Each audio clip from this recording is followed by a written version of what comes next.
भगवान श्री पार्श्वनाथ जैन तीर्थ के नज़दीक की यह पवित्र पावन कथा जो जीवन को एक सार्थक करने वाली है, मानव जीवन को परमात्मा की ओर लेकर जाने वाली है।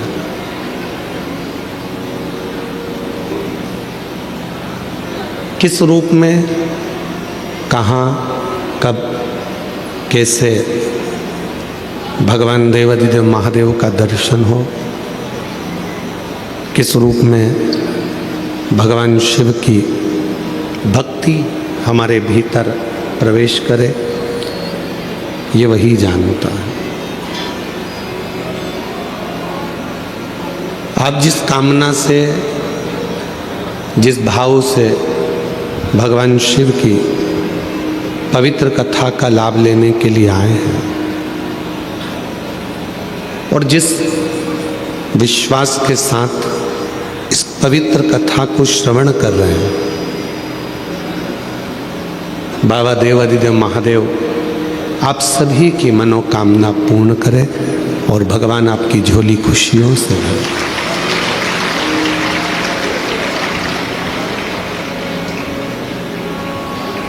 पहले कथा में कहा था, आज फिर कहते हैं, अपने आप पर, अपने पिता पर और अपने परमात्मा पर पूर्ण भरोसा होना चाहिए, पूर्ण विश्वास होना चाहिए। व्यक्ति टूटता कहाँ से है? जब अपने आप पर उसको भरोसा नहीं रहता, विश्वास नहीं रहता। उसको लगता है कि मैं कुछ कर ही नहीं सकता। ऐसा दुनिया में कोई सिंहासन नहीं है जिस सिंहासन पर आप नहीं बैठ सकते।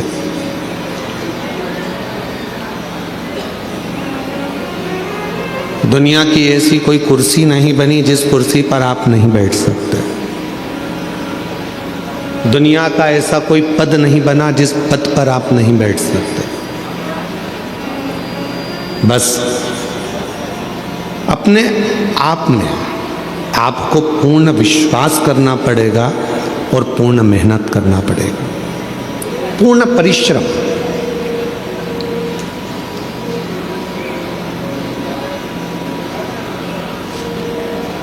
आज ऊंचे ऊंचे सिंहासन पर अगर कोई बैठ जाता है, ऊंची पत्ती पर लोग बैठ जाते हैं, ऊंची कुर्सी पर लोग बैठ जाते हैं, तो उनसे पूछो कि उन्होंने जिंदगी में कितने धक्के खाए होंगे, कितनी मेहनत करी होगी, कितना परिश्रम करा हो।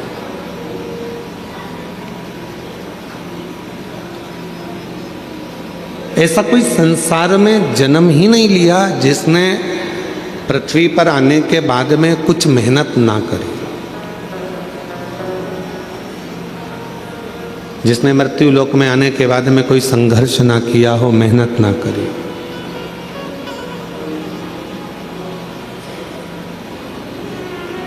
पृथ्वी पर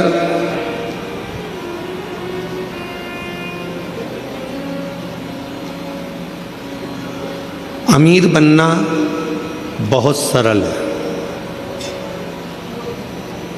आप मृत्यु लोक में जन्म लिए हो, पृथ्वी पर आए हो, अमीर बनना बहुत सरल है, बहुत सरल। पर अमीर बनना सरल है, पर अमर बनना सरल है क्या? जम के तो बोलो। लंका के राजा रावण ने भी ये विचार करा था कि मैं अमर बन जाऊं। कंस ने भी ये विचार करा था कि मैं अमर बन जाऊं। हिरण्यकशिपु ने विचार करा था कि मैं अमर बन जाऊं। हिरण्याक्ष ने यह विचार करा था कि मैं अमर बन जाऊं। अमर बनना कठिन है। अमीर बनना बहुत सरल है, पर अमर बनना कठिन है। पर शिव महापुराण की कथा कहती है कि अमर बनना भी सरल है।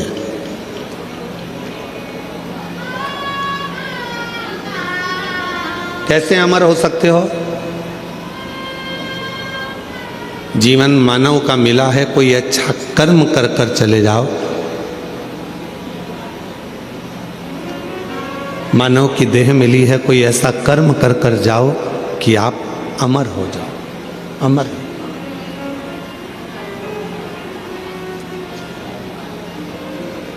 आज संत श्री सतगुरुदेव श्री घासीदास बाबा जी की जयंती है। पूरे क्षेत्रवासियों को, संपूर्ण सतनामियों को और संपूर्ण क्षेत्रवासियों को जिनके हृदय में सत्य बसता है, ऐसे सभी सतनामियों के चरणों को नमन करते हुए संत श्री घासीदास बाबा की जयंती की पूरे विश्व को बहुत बहुत बधाइयाँ हो, बहुत बहुत। अमीर बनना सरल है, अमर होना कठिन है, पर शिव पुराण की कथा कहती है कि अमर होना भी सरल है। कैसे अमर हो सकते हो? जैसे संत शिरोमणि घासीदास बाबा जी ने क्या करा? भेदभाव को मिटाया।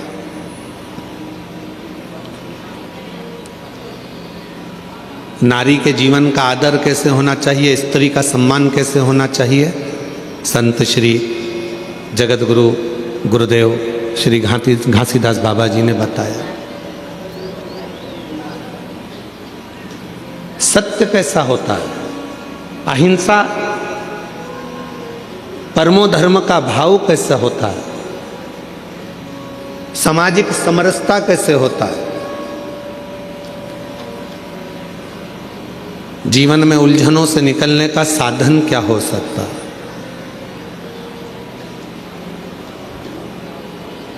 ऐसे कई संदेश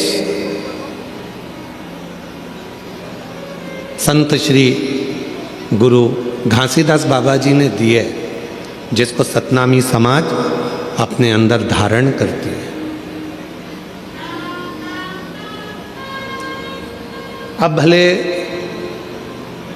संत पृथ्वी पर हो ना हो, पर वो अच्छा कर कर दुनिया को प्रेरणा देकर कुछ अच्छा कार्य कर कर वो अमर हो गए। आज भी पूरा विश्व, पूरा देश संत श्री घासीदास बाबा जी की जयंती महोत्सव मनाता है।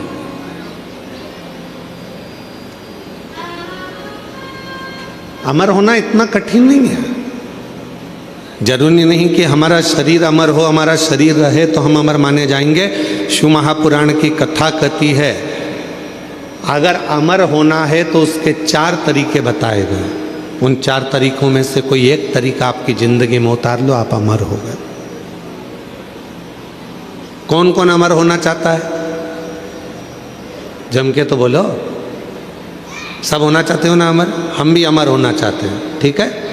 4 तरीके में से कोई सा भी एक तरीका अपनाना है जिससे आप और हम अमर हो जाएं। पहला तरीका अपनाने के लिए तैयार हो जाओ। अपनी जिंदगी में एक वृक्ष, एक पेड़ जरूर लगाओ। आप चले भी जाओगे तो वह पेड़ अमर रहेगा। अमर होने के 4 तरीके बताए हैं। पहले नंबर का है वृक्षारोपण। अपने नज़दीक में, अपने करीब में कोई अच्छी जगह पर एक वृक्ष लगाओ, उस वृक्ष की परवरिश करो और उस परवरिश को कर कर उस वृक्ष को लगाकर बड़ा करो। हम रहें चाहे ना रहें, वो पेड़ जब तक पृथ्वी पर रहेगा दूसरे को छाया देता रहेगा। लोग तुम्हें याद करते रहेंगे कि हमारे काका जी ने ये पेड़ लगाया था। ये अमर होने का तरीका है।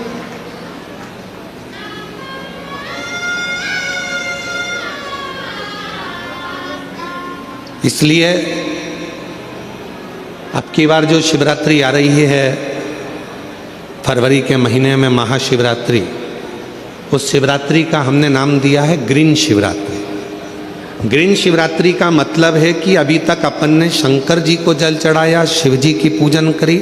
इस वर्ष 2026 में महाशिवरात्रि के दिन सबको एक एक वृक्ष लगाना है, बेलपत्री का पौधा लगाना है, उसकी परवरिश करना है, उसको बड़ा करना है, जिससे आप और हम रहें चाहे ना रहें, पर वो बेलपत्री का वृक्ष जब बड़ा हो, उसकी पत्तियां टूटकर शिव जी को समर्पित हों और हमारी यह पृथ्वी पूरी हरी भरी हो और लोगों को ऑक्सीजन की ज़रूरत ना पड़े, वेंटिलेटर की ज़रूरत ना पड़े, हमारा पूरा देश फिर ग्रीन हो, हरा हो और हरा भरा हो। इसलिए अमर होने के 4 तरीके बताए। पहले नंबर पर है वृक्ष लगाओ और वृक्ष लगाने की प्रेरणा दो। दूसरे नंबर पर अमर होने का दूसरा साधन बताया। अमर होना चाहते हो तो दूसरा तरीका है, अपने बच्चे को जैसे पढ़ाते हो वैसे ही कोई गरीब का बच्चा जिसको अच्छी एजुकेशन की ज़रूरत है और उसके पास पढ़ने का पैसा नहीं है, अपने पैसे से उस बच्चे को धीरे धीरे पढ़ाना चालू करो। जब वो किसी अच्छे ओहदे पर जाकर बैठ जाएगा, समझ लेना कि आप अमर हो गए, आपकी ज़िंदगी अमर हो गई, आप अमर हो गए।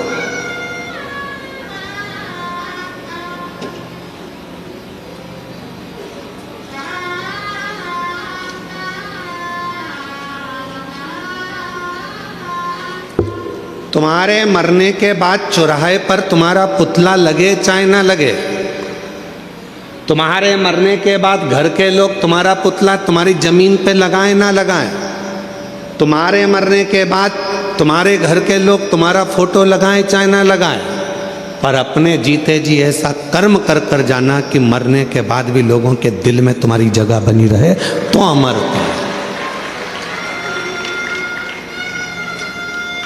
तो आप अमर, वरना अमरता का। तीसरे नंबर पर बताया कि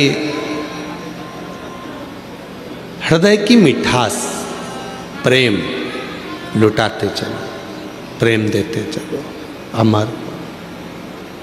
वो एक गीत की लाइन है ना, वो राम आए जो दीन दुखी,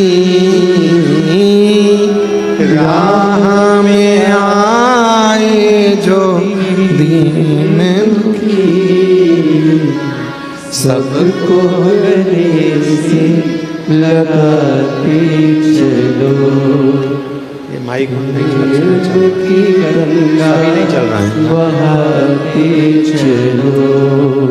प्रेम की गंगा बहाते चलो, प्रेम की गंगा बहाते चलो।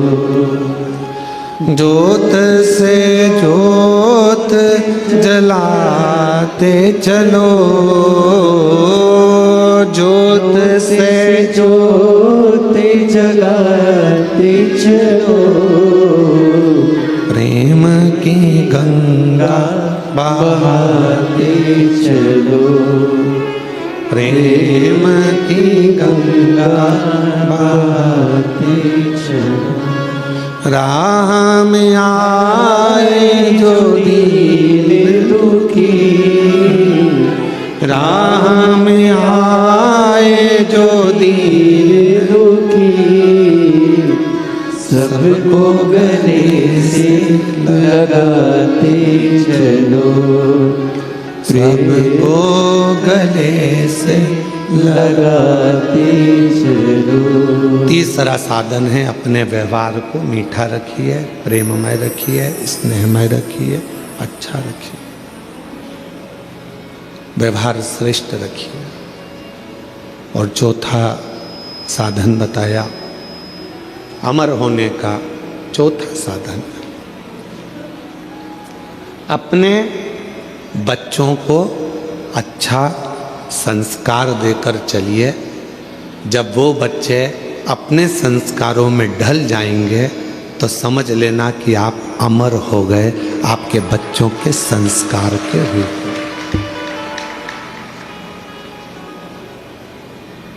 कौन कौन अमर होना चाहता है, बोलो, हाथ उठाओ जल्दी से। होना चाहते हो अमर?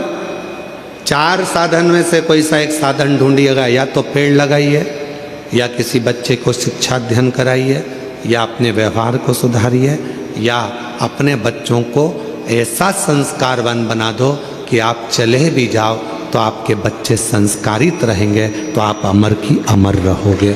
आपको कोई भूलेगा नहीं, लोग आपको याद करेंगे। इनके माता पिता भी संस्कारित थे तो बच्चा भी संस्कारित, इनके माता पिता में ये संस्कार था तो बच्चे में ये संस्कार, ये अमरता है, ये अमर हो गया, ये अमर। और करो प्रयास जीवन में अमर होने का। अमीर बनना सरल है पर अमर होना कठिन है। पर शिव महापुराण की कथा कहती है अमर होना भी सरल है। जिसने इन 4 में से कोई एक बात को अपनी जिंदगी में उतार लिया तो समझ लो कि वो अमर हो गया, वो अमर हो गया।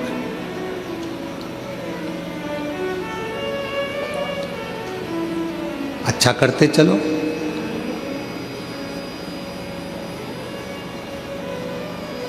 राह में आए जो दीन दुखी, राह में आए जो दीन दुखी, सबको गले से लगाते चलो, सबको गले से लगाते चलो। सबको स्नेह दीजिए, सबको प्रेम दीजिए, सबको करुणा कीजिए, सब पर वात्सल्यता रखिए। जब सब पर प्रेम होगा, सब पर वात्सल्यता होगी, करुणता होगी, तो आप अमर होते चले जाओगे। मेरे देवाधिदेव महादेव ने माँ पार्वती जी को कौन सी कथा सुनाई थी? जम के बोलो, अमर कथा। कहाँ सुनाई थी? अमरनाथ की गुफा।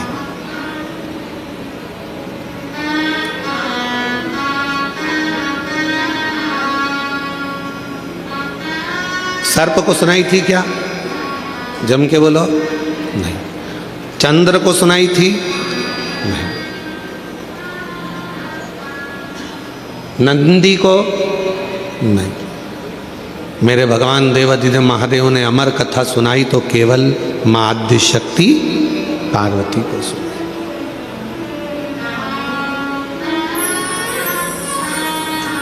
क्यों सुनाई? किस लिए सुनाई? क्या कारण पड़ गया था जो पार्वती को अमर कथा सुनाना पड़ी? उसका केवल एक कारण था, यह आद्य शक्ति पार्वती जगत की माँ है, और माँ यदि अमर हो गई तो ये राष्ट्र को अमर होने में कोई दिक्कत नहीं आएगी। संपूर्ण विश्व अमर हो जाएगा, संपूर्ण विश्व। कथा सुन। और अमर कथा क्या? कौन सी अमर कथा? जिस अमर कथा को सुनने के लिए स्वयं देवता भी ललायित थे, जिस अमर कथा को सुनने के लिए संपूर्ण ब्रह्मांड के जितने भी देवी देवता हैं वो ललायित थे, उस अमर कथा को केवल भगवान देवाधिदेव महादेव माता पार्वती को श्रवण कराते हैं। केवल माँ जगत जननी को, अम्बा को श्रवण कराते हैं। किस लिए? क्योंकि शिव चाहते हैं कि पार्वती इस कथा को सुन ले, और अगर जगत की माँ एक नारी, एक स्त्री जब इस कथा को सुनती है तो वो अकेली उस कथा को अपनी जिंदगी में धारण नहीं करती, वो प्रसाद के रूप में उस कथा को जनमानस में पहुंचा देती है, पहुंचा देती। हमसे लोग कहते हैं क्यों गुरुजी आपकी कथा में पुरुष लोग कम आते हैं, माताएं ज़्यादा आती हैं, जीजियाँ ज़्यादा आती हैं, स्त्रियाँ ज़्यादा आती हैं, उसका कारण क्या है? हमने कहा कथा की जरूरत भी पुरुष से ज़्यादा स्त्री को है। क्यों? उसको राष्ट्र का निर्माण करना है, उसको अपने बच्चों को संस्कारित करना है, उसको अपने बच्चों को पढ़ाना है, लिखाना है, विद्वान बनाना है, उसको अपने बच्चों को ज्ञान उपदेश देना है, तो कथा की जरूरत स्त्री को ज्यादा। फिर किसी ने कहा आप स्त्रियों की इतनी तारीफ करते हो, आप महिलाओं की इतनी तारीफ करते हो, तो स्त्रियां रोती क्यों हैं? जरा जरा सी बात आती है और वो रोने बैठ जाती हैं, रोती क्यों है? हमने कहा उनको रो लेने दो, वो अच्छा है, अगर रोएगी नहीं तो रुद्र हो जाएगी, इसलिए उसका रोना भी जरूरी है, उसका रोना जरूरी है। बेटे को बीमार होता हुआ देखेगी, आंख से आंसू बहेंगे, पति को रोगग्रस्त देखेगी, आंख से आंसू बहेंगे, बेटी के ऊपर कोई भी तकलीफ आएगी, आंख से आंसू बहेंगे, परिवार में अगर किसी ने कुछ कह दिया, आंख से आंसू बहेंगे, किसी ने कुछ कहा, आंख से आंसू बहेंगे, पति ने कुछ कह दिया, आंख से आंसू बहेंगे। क्यों रोती है स्त्री? तो कहा उसके रोने दो, क्योंकि उसके रुदन में उसका भीतर का रौद्र स्वरूप बह जाता है। अगर स्त्री रोती नहीं है फिर वो रौद्र बन जाती है, और ऐसी रौद्र बनती है कि फिर वो किसी को देखती तक नहीं है, जैसे भद्रकाली माँ अम्बा जगदम्बा काल का बन जाती है।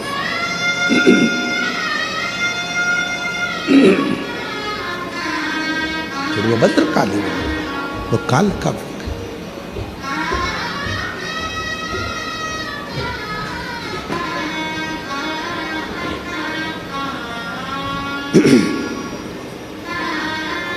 भद्रकाली काल का स्वरूप उसका हो जाता। आपने देखा मां काली का चरण किस पे रखा हुआ है? बोलो, जम के बोलो, नीचे कौन सोए? जम के बोलो जरा, बाबा भोलेनाथ। क्यों? मां जगत जननी अपना रौद्र रूप धारण कर ली थी, और क्रोध का रौद्र रूप मां जगत जननी ने ऐसा धारण कर लिया था, ऐसा रुद्र धारण कर लिया था कि वो फिर आखिरी में शिव को भी नहीं देख पाए, भगवान शंकर को भी नहीं जान पाए, शिव को भी नहीं पहचान पाए।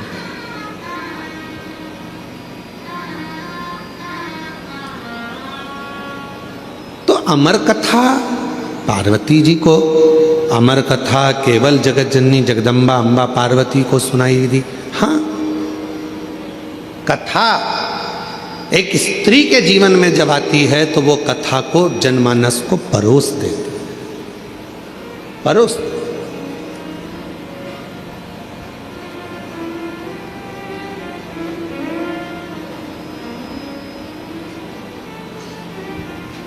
दुनिया में केवल एक स्त्री ही ऐसी है, महिला एक नारी ही ऐसी है, जब सब खा लेते हैं तब आखिरी में वो खाने बैठती है, भोजन करने बैठती है। जो मिल गया उसमें भी उसकी तृप्ति होती है, नहीं मिला उसमें भी उसकी तृप्ति होती है। दूसरे को खाता हुआ, प्रेम से भोजन करता हुआ देखकर वो संतुष्ट हो जाती है, वो संतुष्ट हो जाती है। एक नारी, एक स्त्री।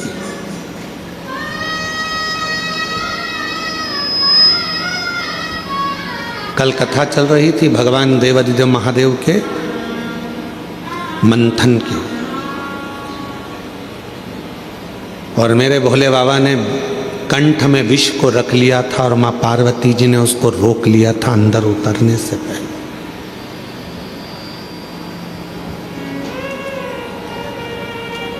उतरने से पहले रोक लिया था। दुनिया के आधे से ज्यादा क्राइम घर में रहने वाली स्त्री रोक सकती है। घर में रहने वाली नारी, घर में रहने वाली एक महिला दुनिया में होने वाले आधे से ज्यादा क्राइम को रोक सकती है। कैसे रोकेगी? अपने पति को अच्छा उपदेश देकर, उसको समझाकर अपने बेटे को अच्छा संस्कार देकर, अपनी बेटी को अच्छा ज्ञान देकर, अपने ससुर को अच्छा ज्ञान देकर, अपने पिता को अच्छा उपदेश देकर, अपने भाई को अच्छा ज्ञान देकर, उपदेश देकर, दुनिया में किसी सरकार की इतनी सामर्थ्यता नहीं है जो क्राइम को रोक सके। क्राइम को केवल एक रोक सकती है, वो घर की केवल नारी होती है जो अच्छे संस्कारों से इन क्राइम को रोक सके।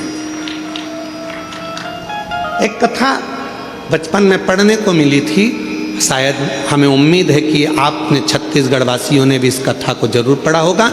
हमने पढ़ा है अपने बचपन में, तो तुमने भी पढ़ा होगा। कथा सुनने को मिली थी, पढ़ने को मिली थी। एक छोटा सा बच्चा स्कूल में जाता है पढ़ने के लिए, उसको एक पेंसिल मिल जाती है। वो अपनी मम्मी को आकर बताता है, माँ मुझे ये पेन मिला है। माँ ने कुछ नहीं कहा। बच्चा दूसरे दिन स्कूल गया, कंपास चुरा कर ले आया।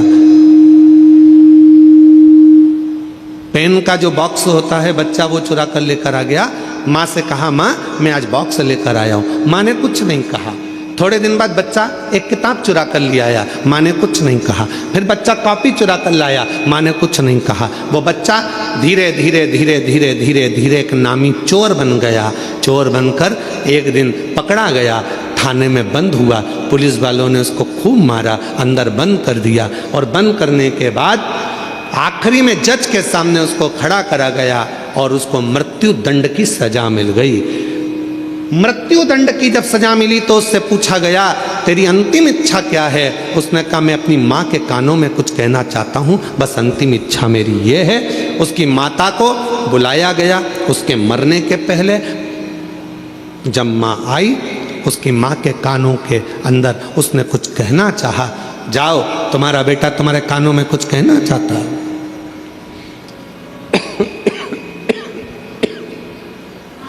माँ ने कान आगे करा। बच्चे ने गला पकड़ रहा है माइक भाई। बच्चे ने माँ के कानों को पकड़ा दांतों से। इतना तेज उस लड़के ने अपनी माँ के कानों को काटा कि उसमें से रक्त निकलने लगा। पुलिस वालों ने उसको छुड़ाया। बामुश्किल से वो कान दांतों से छूटा। आखिरी में पुलिस वालों ने पूछा कि ये तेरी माँ है और तूने इसको दांतों से काट दिया? तो कहा, आज सूली पर चढ़ाने वाली भी ये मेरी माँ है। जिस दिन मैं पहली बार चोरी कर कर आया था, मेरी माँ मेरे गाल पर थप्पड़ मार देती तो शायद आज मुझे फांसी की सजा नहीं मिलती। आज मुझे फांसी की सजा नहीं मिलती। दुनिया में कोई ऐसी सरकार नहीं है जो क्राइम को रोक सके। क्राइम को अगर रोक सकती है तो वो घर की नारी रोक सकती है। अपने भाई को समझाकर, पिता को समझाकर, बच्चों को समझाकर, अच्छे संस्कार देकर, प्रेम देकर, स्नेह देकर अपने बच्चों को गलत जगह से रोक कर वो क्राइम को रोक सकती है। केवल एक स्त्री, केवल एक नारी।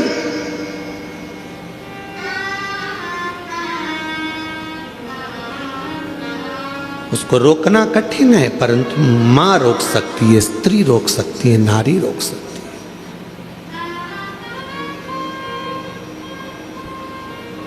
कितना विचित्र प्रसंग है। विनायक का सिर किसने काटा था? जम के बोलो जरा। गणेश जी का सिर किसने काटा था? शंकर भगवान। किसका सिर लगाया फिर बाद में? हाथी का। जब हाथी का सिर लग गया गणेश जी को, उनके बहुत सारे बेस्ट फ्रेंड हुए, उनके बहुत सारे दोस्त हुए। उन्होंने उनको भरना प्रारंभ करा। तेरा पिताजी है, तेरा सिर काट कर तेरे को हाथी का सिर लगा दिया।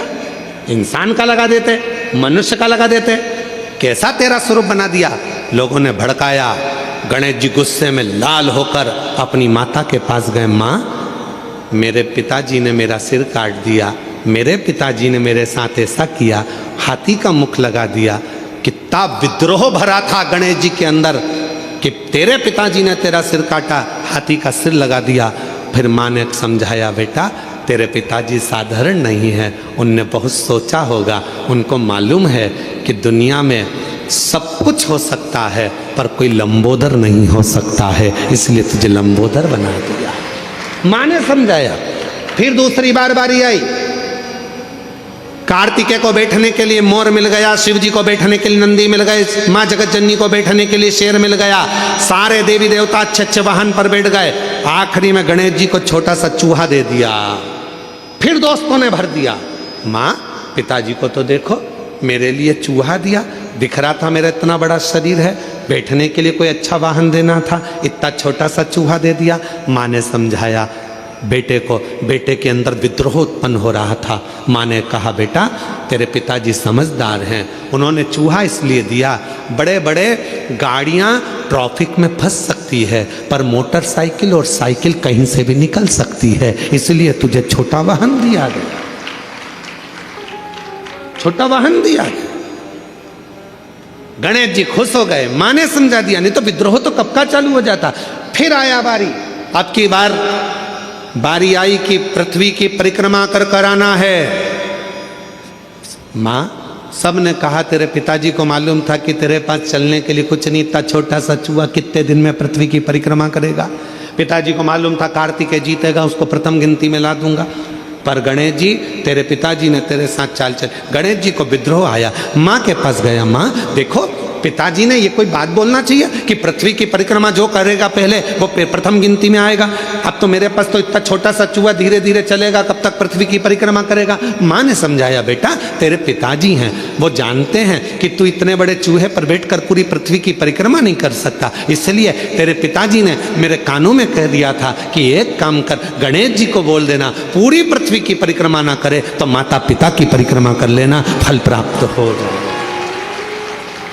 जब जब व्यक्ति के दिल में विद्रोह उत्पन्न होता है, जब जब व्यक्ति गलत सोचता है, गलत विचार लाता है, अगर घर की स्त्री, घर की नारी, घर की महिला, घर की माँ, घर की बेटी, घर की बहन, घर की भाभी, घर की बुआ, घर की चाची, घर की काकी, घर की मामी, घर की स्त्री जब उसको समझाती है तो कोई पुरुष कोई गलत काम करने के लिए जा नहीं सकता। विद्रोह कब उत्पन्न होता है? जब घर की नारी उसको भर दे। देख लो तुम्हारे भाई को, देख लो तुम्हारे मामा को, देख लो, जब अंदर इतनी ईर्ष्या भर दी जाती है कि पुरुष फिर क्राइम करने को आगे बढ़ जाता है और तलवार लेकर, चक्कू लेकर दौड़ पड़ता है। 10 मिनट का क्रोध, उस व्यक्ति ने चक्कू मारा, 10 मिनट का क्रोध आया और मालूम पड़ा वो 10 मिनट का क्रोध उसकी 10 साल की जिंदगी को बर्बाद कर दिया। 10 साल की जिंदगी। किसी की सामर्थ्यता नहीं जो क्राइम को रोक दे। क्राइम को केवल एक घर की मां, घर की स्त्री, घर की नारी रोक सकती। अच्छे संस्कारों से, अच्छे विचारों से, अच्छी सोच से, अच्छे भाव से। और मत बुरे कर्म कर बंदे, वरना पछताएगा। भगवान की आंखों से तू बच नहीं पाएगा, तू बच नहीं पाएगा। हरि ओ अज्ञानी मत करना नारी, अरे ओ अज्ञानी मत करना नारी। तेरे कर्म का फल भी तू ही पाएगा, जैसा किया तूने तेरे आगे आएगा। मत बुरे कर्म कर बंदे, वरना पछताएगा। भगवान की आंखों से तू बच नहीं पाएगा, तू बच नहीं पाएगा। आप भगवान शिव ने पार्वती जी को अमर कथा इसलिए सुनाई कि वो संस्कारों की जननी है। शिव के गले में विष पड़ा हुआ था, उस विष को स्वयं माँ आद्यशक्ति पार्वती कंठ में उतरकर उस विष को रोक दिए है, वो विष रोक दिया है।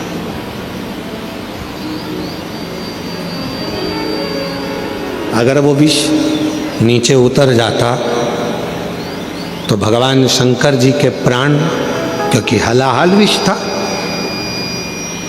हलाहल विष, शिव के प्राण जा सकते थे। पार्वती जी कंठ पर बैठ गई और विष को नीचे नहीं उतरने दिया। विष नीचे नहीं उतरा।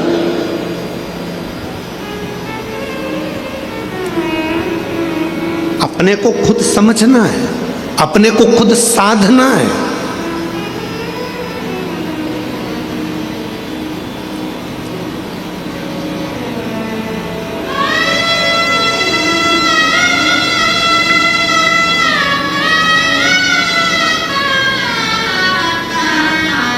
जब हम अपने आप को साधेंगे, अपने आप को समझेंगे, तो दुनिया में समझने वाले सब हो जाएंगे।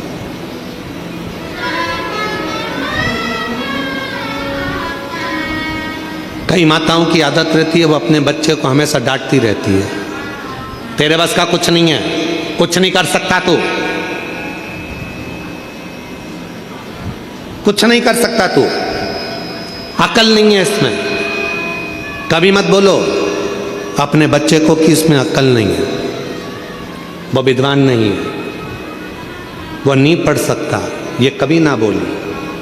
करेगा एक दिन, वो भी इतिहास रच कर रहेगा, उसके अंदर वो बल देवाधिदेव महादेव देगा, वो बल देगा परमात्मा उसको, वो शक्ति देगा परमात्मा उसको।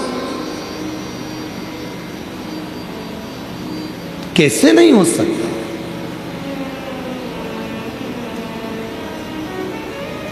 एक पत्र है, अच्छा है।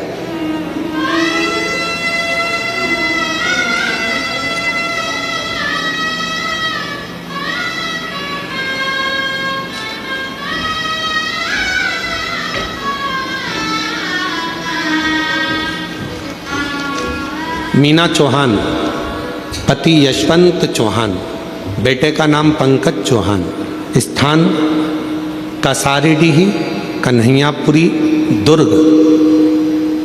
कहीं बैठे हो तो हाथ आप ही हैं जी? हाथ हिला दो, आ जाइए, बेलपत्र लेकर जाइए, आइए। मैं पशुपतिनाथ व्रत का और एक लोटे जल का क्या वर्णन करूं गुरुदेव। मेरे बेटे का नाम पंकज चौहान, 2-3 साल से पुलिस की नौकरी की तैयारी कर रहा था, परंतु वह 2-3 नंबर से फेल हो जाता था। गुरुदेव, मैंने अपने बेटे से कहा, सियोर वाला महाराज कहता है एक बार पशुपतिनाथ का व्रत कर, मंदिर जाकर एक लोटा जल चढ़ा और फिर पूरी मेहनत कर। सियोर वाला बाबा कहता है कि अपनी मेहनत को 4 गुना कर, परिश्रम इतना करना, रात दिन मेहनत करना, रिजल्ट भोले बाबा अच्छा देगा। मेरा बेटा मंदिर जाना प्रारंभ करा, पशुपति व्रत किया और एक लोटा जल चढ़ाता।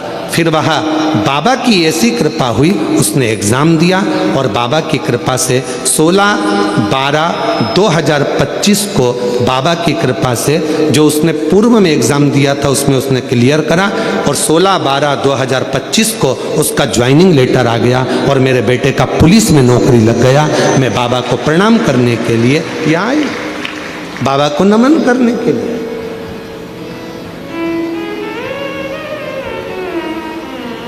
अब क्यों कहो अपने बच्चों से कि तेरे बस का कुछ नहीं है?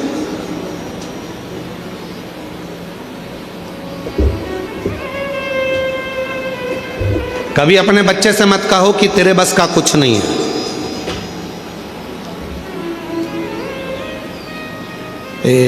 उस बच्चे का स्मरण में हमको नहीं आ रहा जिसने बल्ब की खोज करी थी, लाइट जो होती है ना बल्ब, इसकी खोज करी थी।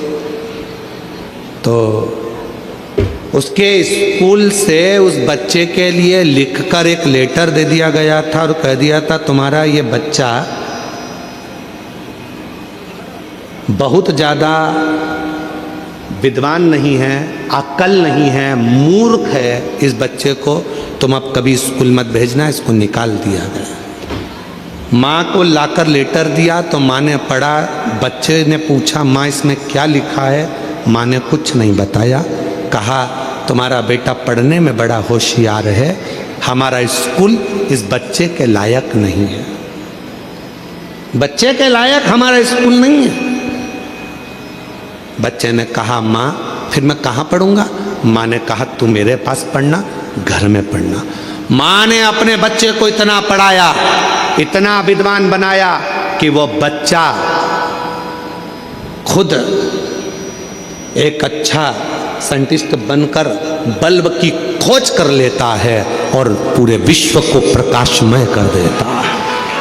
जब माँ मर गई, माता के प्राण चले गए, उसने अलमारी खोली, माता की अलमारी में से डब्बा निकला, डब्बे में से वो लेटर निकला जो उसको स्कूल में दिया गया था। उस लेटर को जब उस बच्चे ने पढ़ा तो उसमें लिखा था कि आपका बच्चा विद्वान नहीं है, उसमें गुण नहीं है पढ़ने के, वो बहुत कमज़ोर है, हमारा स्कूल इसको नहीं पढ़ा सकता, इसको घर ले जाओ, हमारे स्कूल से इस बच्चे की हम टीसी निकाल रहे हैं, इस बच्चे को दे। पर माँ ने उसको विद्वान बना, माँ ने उसको विद्वान।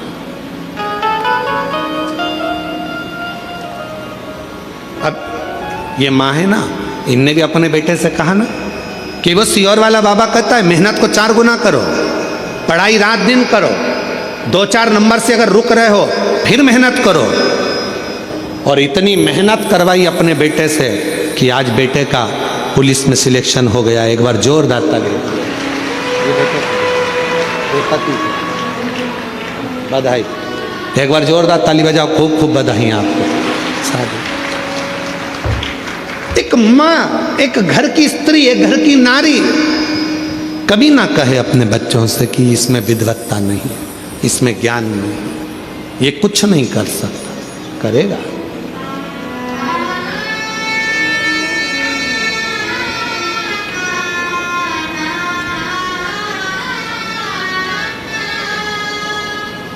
कौन है जो नहीं पढ़ सकता, करेगा। अमीर बनना सरल है, अमर होना जम के बोलो कठिन है। पर जिसने 4 बातों को स्मरण कर लिया वो भी अमर हो गया। अमर होने के लिए कुछ नहीं कर सकते तो एक काम तो जरूर करना। क्या करना है अपने को? एक पेड़ लगाना, वृक्षारोपण करना, भारत की भूमि को फिर ग्रीन करना, हरा भरा करना, फिर करना, अमर होना। पार्वती जी कंठ में पहुंच गई और मां आद्य शक्ति पार्वती जी ने कंठ में जाकर विष को रोक दिया। विष को रोका, विष रुका है। अगर मां नहीं पहुंचती तो विष नीचे उतर जाता। मां ने उसको कंठ पर रोक दिया, कंठ पर।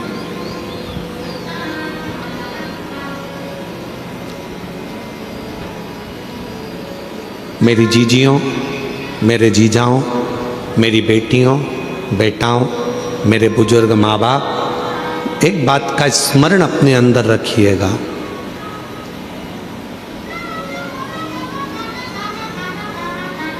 क्लेश को, अशांति को, अपशब्द को, बेकार विचारों को, बेकार सोच को आप घर के बाहर रखिए, घर के भीतर नहीं, घर के भीतर नहीं।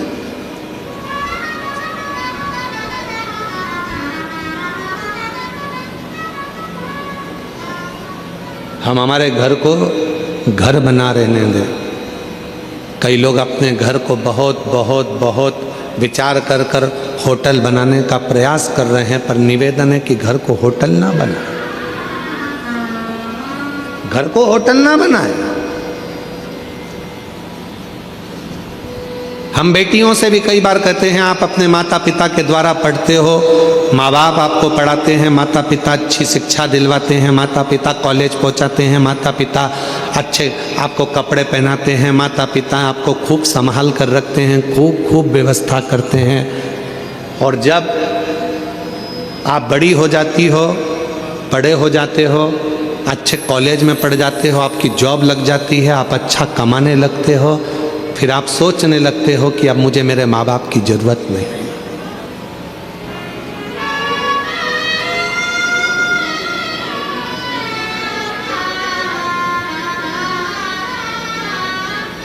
हमने एक बात पहले भी कही थी, आज फिर कहते हैं, ये जितनी अदालत में शादियां हो रही हैं, हम उसका विरोध कभी नहीं करते, हम नहीं करते। खूब करो, अदालत में शादी करो, मना नहीं है, कोर्ट मैरिज करो, मना नहीं है, पर कोर्ट में भी जहां जहां पर बेटा बेटी अपनी शादियां करते हैं, उस जगह पर एक नियम लागू होना चाहिए कि तुम्हारी शादी में तुम्हारे माँ बाप का होना जरूरी है। बाप का घर, पिता का घर, माँ का घर कोई होटल नहीं है कि तुम रहे, बचपन निकाला, पढ़ाई करी, माँ बाप का खर्चा करा, खूब पढ़े, अच्छे कपड़े पहने, माँ बाप ने अच्छे कॉलेज में पढ़ाया, स्कूल में पढ़ाया, विद्वान बनाया, सर्विस लगाई, नौकरी लगाई, बाहर शहर में भेज दिया, और बाद में जब तुम्हारा संबंध का समय आया तो तुमने अपने माँ बाप के चेहरे पर कालिक पोंछ दी और तुम चले गए शादी करने के लिए। कम से कम एक नियम तो होना चाहिए कि जिस माँ की कोख से तुम निकले हो, जिस माँ ने तुम्हें गोदी में रखा है, जिस बाप ने अपनी पूरी पूंजी तुम्हारे परवरिश में लगा दी, तुम्हारी ये खुशी में क्या तुम्हारे माँ बाप शामिल नहीं हो सकते? क्या माता पिता नहीं हो सकते? घर को होटल मत बनाओ। घर होटल नहीं है कि यहां बड़े होगे और बाद में मन का करोगे, नहीं। प्रत्येक बेटी को नियम लेना चाहिए, चाहे किसी भी कॉलेज में पढ़े हो, किसी भी स्कूल में पढ़े हो, कितनी भी उच्च पद पर बैठकर तुम नौकरी कर रहे हो, पर कितने भी तुम्हारे फ्रेंड बन जाएं, कितने भी दोस्त बन जाएं, किसी की बॉडी देखकर, किसी की गाड़ी देखकर और किसी विधर्मी के चक्कर में ना आकर निर्णय देना कि शादी तो मैं अपने माँ बाप के कहने पर करूंगी, चाहे कुछ भी कर दो।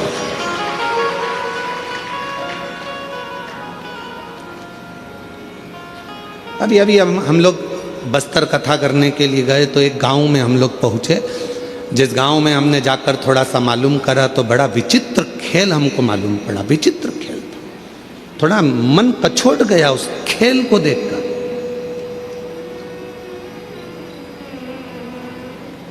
कि गांव की साधारण बेटियों को सामान बेचने के बहाने साइकिल पर, मोटरसाइकिल पर सामान रखते हैं, तिलक लगाते हैं, कंठी पहनते हैं, सामान बेचने के बहाने आते हैं और गांव की भोली भाली बेचारी बेटियों को अपने झांसे में लेकर उससे विवाह कर लेते हैं, और बाद में लव जिहाद तो करा ही करा, पर साथ में लैंड जिहाद भी करा, उसको अपना बना लिया, और उसकी जो प्रॉपर्टी थी, उसकी जो जमीन थी, उसको भी अपना बना लिया। ये भी चल रहा है। इसको बचना है, संभलना है।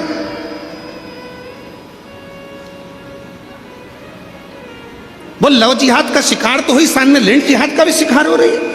पूरी भूमि चली गई, पृथ्वी चली गई। वो किसान माँ बाप के पास में तो 2 एकड़ 1 एकड़ जमीन थी, जो गांव में छोटा सा एक रकबा था जिसमें वो धान बोता था, खाता था, वो भी ले गया।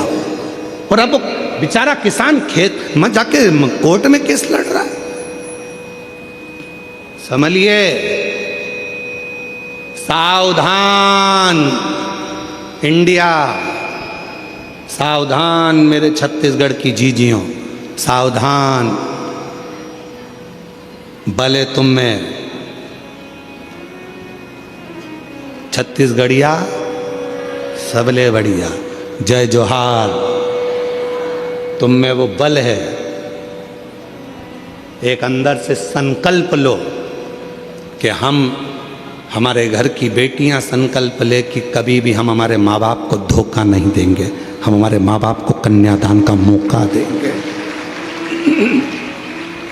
सावधान, बहुत जरूरी है। पार्वती जी बैठी हैं कंठ में, विष को नीचे नहीं आने दे रही हैं। विष को अगर एक महिला सोच ले, एक नारी सोच ले, एक स्त्री सोच ले, तो घर के अंदर बुराई नहीं आ सकती, घर के अंदर बुरे विचार नहीं आ सकते, घर के अंदर बुरा खाना नहीं आ सकता,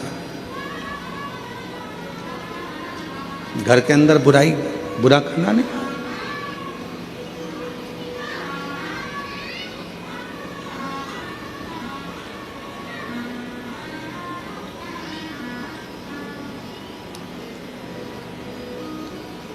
बुराइयां किसके घर में प्रवेश करती हैं?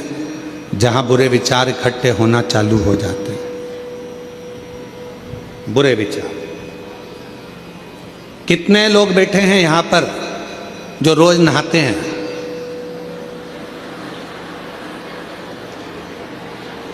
अरे हाथ तो उठाओ,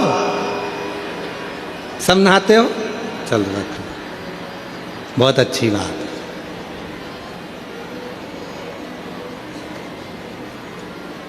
कितने लोग बैठे हैं यहाँ पर जो रोज साबुन लगा के नहाते हैं? सभी साबुन लगा के नहाते हो? नहा दो, रखिए। काय के लिए नहाते हो? कोई ने तुमको नहाने का बोला? जम के बोलो नहीं। नहा क्यों रहे हो? शरीर पे गुरुजी मेल जम जाएगा। एक दिन नहीं नहाएंगे फिर मेल जमेगा, 2 दिन नहीं नहाएंगे फिर मेल जमेगा, 3 दिन नहीं नहाएंगे फिर मेल जमेगा। इतना मेल जम जाएगा तो जरा सा पानी डले ने यूं रगड़ो तो बत्ती बत्ती निकले, बत्ती बत्ती ऐसी। और इतना मेल जम जाए तो यहाँ रगड़ो नहीं तो ही बत्ती दिखे दादा, तो ही बत्ती। इसलिए नहाना बोलो बोलो जरूर। रोज का मेल रोज साफ होना चाहिए। उसी तरह याद रखना, अपने घर में अगर थोड़ा सा भी गंदगी आना चालू हो जाए, कोई मदिरा का पान करने लगे, कोई गलत भोजन करने लगे, गलत विचार लेकर आ रहा है, उसी दिन मेल को साफ कर दो, वरना वो मेल जम जाएगा। मेल जम जाए,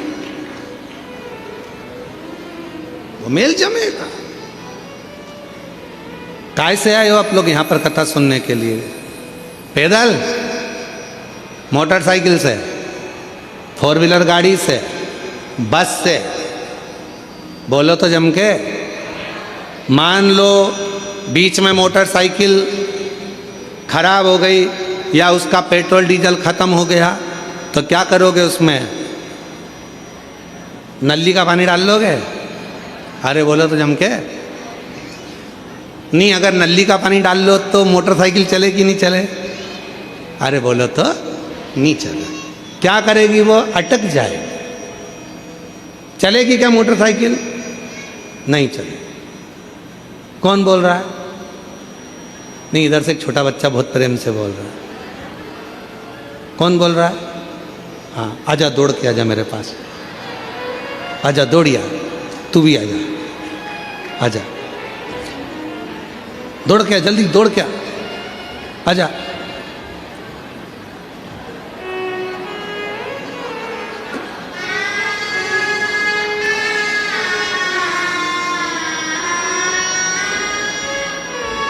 आजा, बैठ जा, तू भी आजा, इधर आ, इधर आ, बैठ जा इधर। अब तू कहाँ बैठेगा बेटा? इधर साइड बैठा दे, इधर इधर इधर।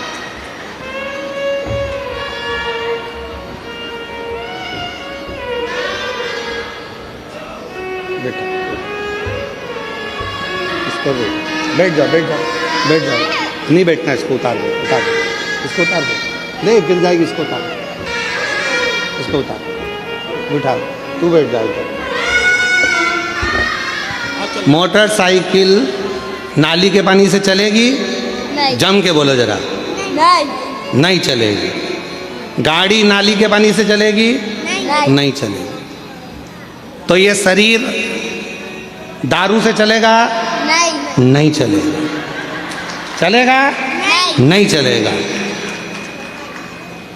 अच्छी गाड़ी चलाना है तो अच्छे पेट्रोल की जरूरत है, और शरीर को अच्छा रखना है तो अच्छे भोजन और पानी की जरूरत है। इसमें गटर का पानी मत डालो, नाली का पानी, ये दारू का जो नशा है, ये गंदा नाली का पानी है। क्या है वो? पानी। गंदा नाली का पानी। पानी है। जरा साथ में बोलो, दारू क्या है? गंदा नाली का पानी है। इसको किसी को भी पीना नहीं चाहिए, नहीं पीना चाहिए। इसलिए क्या करना चाहिए? शिव कथा सुनो, गाड़ी भी चलाओ, होशियारी से चलाओ, सीट बेल्ट बांध के रखो, और नशे में रहकर गाड़ी भी मत चलाना, और अहंकार के नशे में घर भी मत चलाना, बर्बाद हो जाओ, बर्बाद हो जाओ। बोलो हार हार महादेव। चलो लो, तुम दोनों ने अच्छी कथा बाची, जोरदार। चलो शंभु।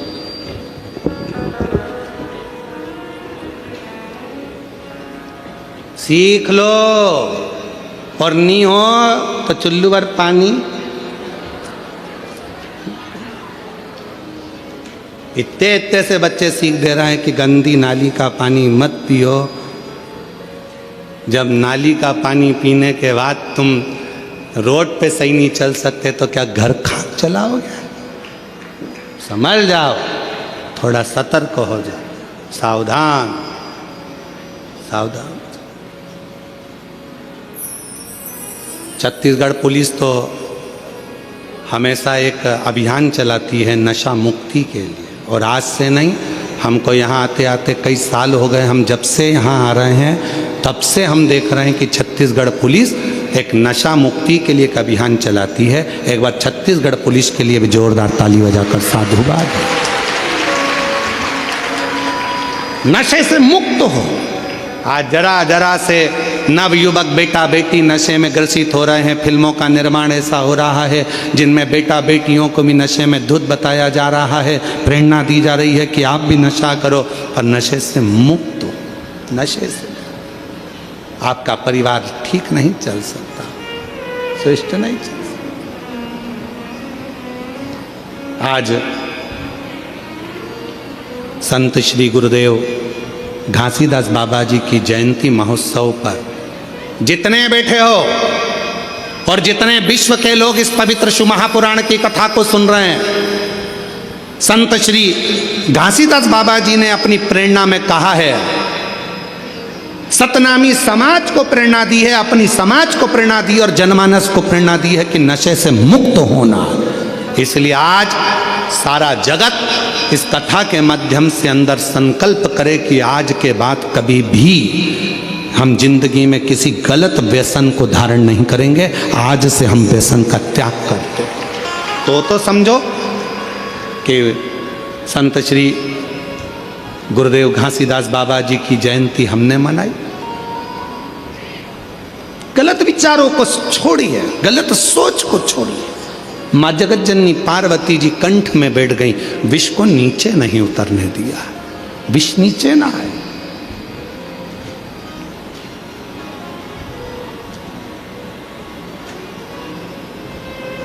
ये विष जब नीचे उतरेगा तो बर्बाद कर देगा, बर्बाद।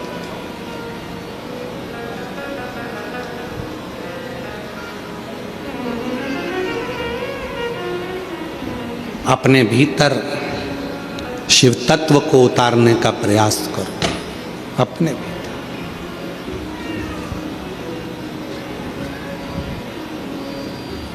कल एक माता जी कह रही थी, अच्छा हुआ गुरुजी मैं कथा में आ गई। हमने पूछा क्यों माँ, क्या हो गया? कहा अच्छा हुआ गुरुजी अब तुम्हारी कथा अगली तो 6 महीने बाद आएगी, जून का महीना में, जुलाई का महीना में, सावन महीना में। कम से कम उस बीच में छत्तीसगढ़ की इस पवित्र कथा में नकपुरा में 5 दिन की कथा सुनकर मेरे जीवन को तो सार्थक कर लिया। शिव तत्व को धारण करिए, भगवान शंकर की अविरल भक्ति को धारण करिए। और जो जैसी भावना लाया वो वैसा ही फल पाया। नहीं खाली उसे लौटाया वो मन ही मन हर्षाया। और कर दिया माला माल काशी वाले लुटा दिया भंडार काशी वाले। ये शिव उपासना का एक फल है।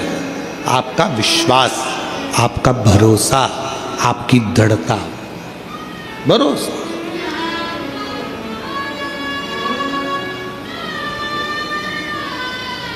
150 एकड़ के इस ग्राउंड में ये कथा हो रही है। शायद छत्तीसगढ़ का ये सबसे बड़ा ग्राउंड होगा जिसके अंदर ये कथा हो रही है। 150 एकड़ का ये ग्राउंड। और पंडालों के बाहर इधर भी देख लो, उधर भी देख लो, उधर भी देख लो, जहाँ तक देखोगे वहाँ शिव भक्त ही शिव भक्त बैठे हैं। और मेरी जीजियाँ कितने भाव से, धूप भी हो रही है, अपना छाता, अपनी पानी की 2 बाटल, अपने बिछाने का आसन अपने साथ लेकर चलती है, बैठ जाती है, अपना टेंट खुद लगाती है, कथा सुनती है और भगवान का भजन करती है। कोई मत, अपनी सादगी से, अपनी सादगी।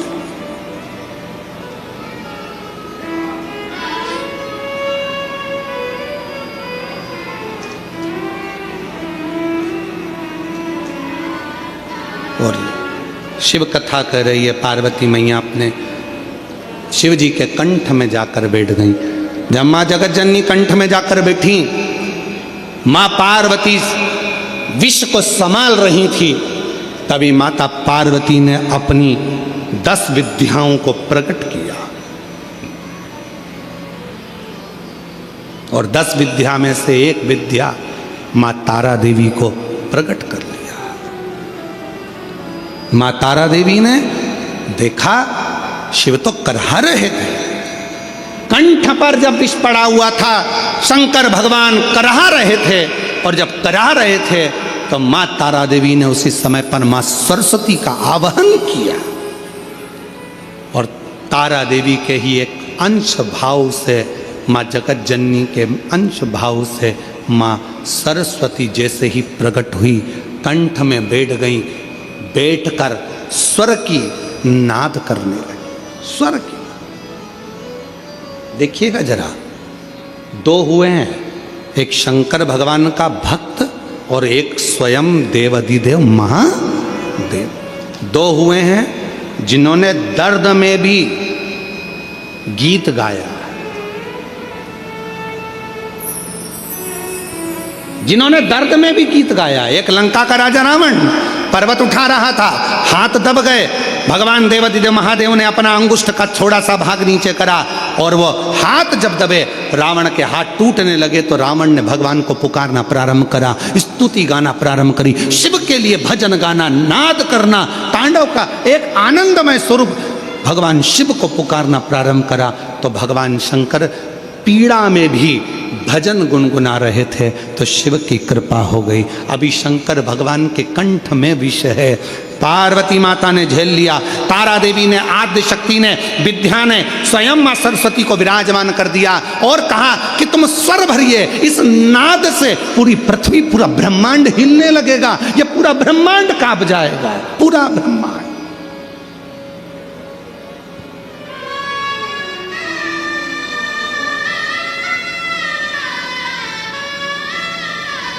और ये पूरा ब्रह्मांड हिलेगा, इसलिए शिव के नाद में भी आप स्वर दीजिए, स्वर। और सत्यता है मेरी जीजियों, अगर शिव महापुराण में लोग कहते हैं शिव पुराण में क्या है, शंकर की कथा में क्या है, शिव पंडाल में बैठकर कथा सुनने में क्या है, कथा बैठकर सुनने में क्या मिलेगा, क्या प्राप्त होगा, कैसे मिलेगा, क्या मिलेगा। कभी जीवन में अगर मौका मिले, एक बार किसी पंडाल में 5 दिन 7 दिन रहकर शिव महापुराण की कथा सुनकर देखिएगा, जिंदगी में जो कहीं नहीं मिला वो मेरा कुबेर भंडारी देकर जरूर जाएगा, देकर जाएगा।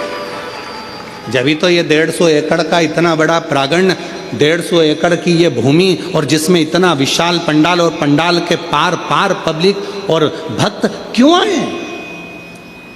किसी के यहाँ कोई चावल देने के लिए, कोई निमंत्रण देने के लिए कोई नहीं गया। बोलो आपके यहाँ कोई आया था क्या निमंत्रण देने? जम के तो बोलो जरा। नहीं। कोई पत्रिका देने आया था? कोई प्रचार किया था तुम्हारे गांव में आके माइक से? कोई होर्डिंग लगाया था तुम्हारे गांव में आकर किसी ने? कुछ भी नहीं। ना किसी गांव में होर्डिंग लगा, ना पत्रिका गई, ना चावल गया, ना निमंत्रण गया, ना कुछ गया। जैसे शक्कर के डब्बे को चींटी ढूंढती है, उसी तरह शंकर का भक्त शंकर की कथा को ढूंढ कर पहुंच जाता है। उसको तो बस मालूम होना चाहिए कि मेरा शिव कहाँ है, कहाँ बैठा है, उसका भजन मुझे कहाँ करना है, कैसे प्राप्त करना है। एक लोटा जल, आवाज नहीं आई, एक लोटा जल, बोल बम का नारा है, श्री शिवाय नमस्ते। शिव को भजा, शंकर। और महाराज सरस्वती ने स्वर देना प्रारंभ करा, और जो सरस्वती ने स्वर दिया, कंठ में विराजमान होकर बैठी साधना तप कर रहे।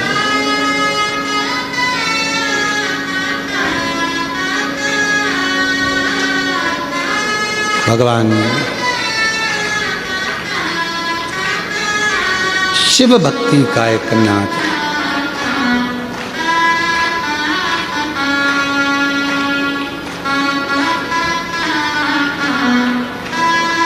और जब भगवान देवादिदेव महादेव को माँ सरस्वती ने कंठ में बैठकर जब नाद किया, नाद, जो सरस्वती माता ने जो स्वर लगाए अंदर बैठकर, जो शिव कराहा रहे थे, उसमें से भी स्वर निकल रहा था।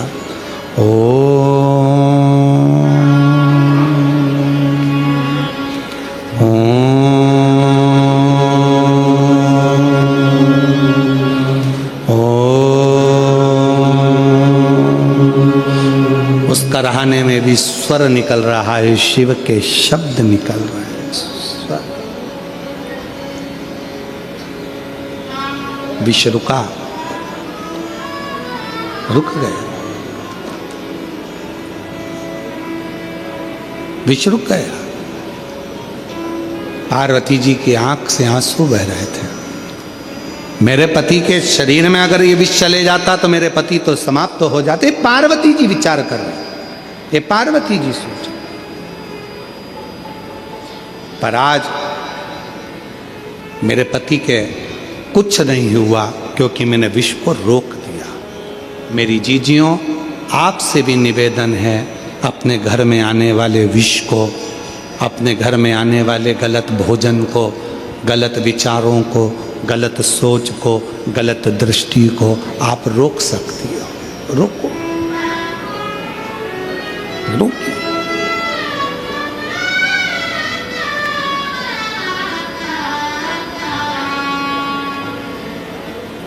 जब रुकेगा, सुख अपने आप उत्पन्न होगा, अपने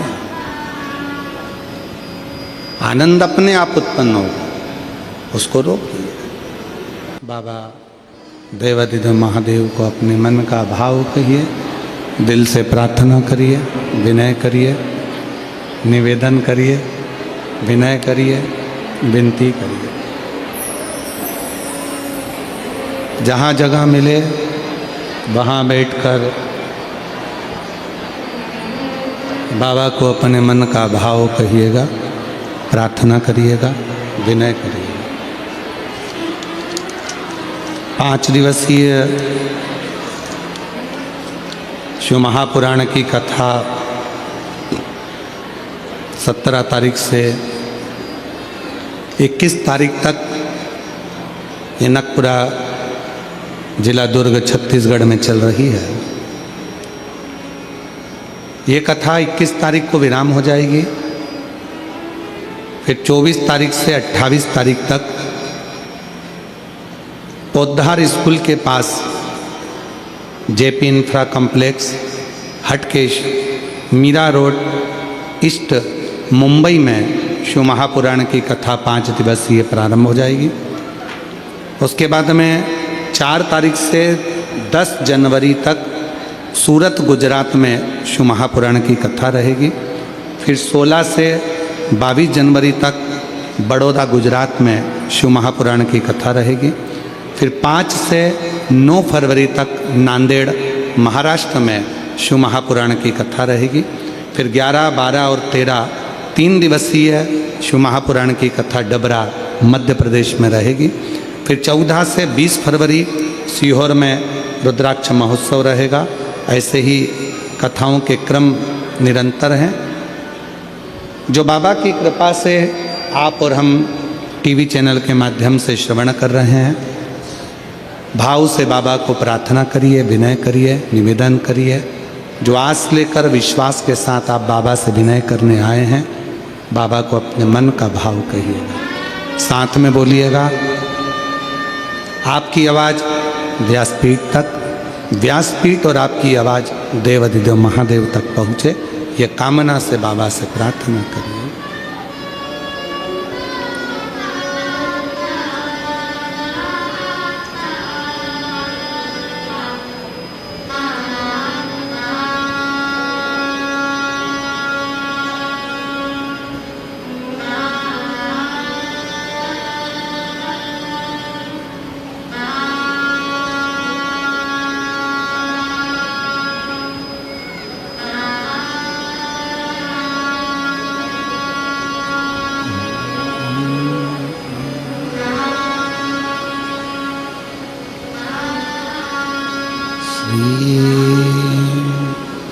शिवाय नमस्तुभ्यं श्री शिवाय नमस्तुभ्यं श्री शिवाय नमस्तुभ्यं श्री शिवाय नमस्तुभ्यं श्री शिवाय नमस्तुभ्यं।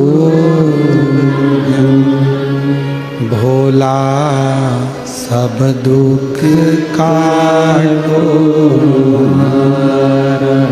ओ भोला सब दुख काटो। शिव शंकर जपो तेरी माला, भोले बाबा जपो तेरी माला। भोला सब दुख काटो ओ भोला सब दुख काटो। वेश है मंगल मंगलकारी, वेश है मंगल मंगलकारी।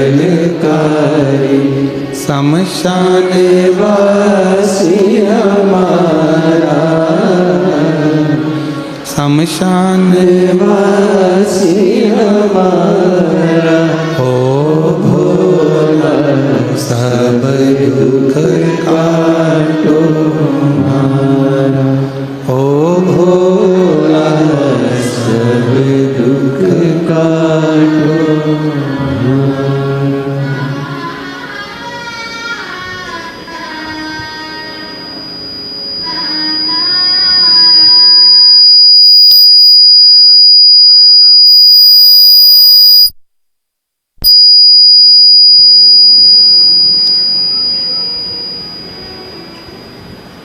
बाबा देवाधिदेव महादेव भगवान शिव की पवित्र कथा कर रही है, शिव महापुराण की कथा वर्णन कर रही है। माँ पार्वती जी भगवान शिव के कंठ पर आ गईं। 10 विद्या में से एक विद्या माँ तारा देवी प्रकट हो गईं। उन्हीं के अंश स्वरूप से माँ सरस्वती प्रकट हो गईं, जिन्होंने करहाने में भी स्वर दिया और शिव के उस करहाने में ओम नाद का उच्चारण भर दिया। एक बार सभी साथ में ओम नाद करेंगे।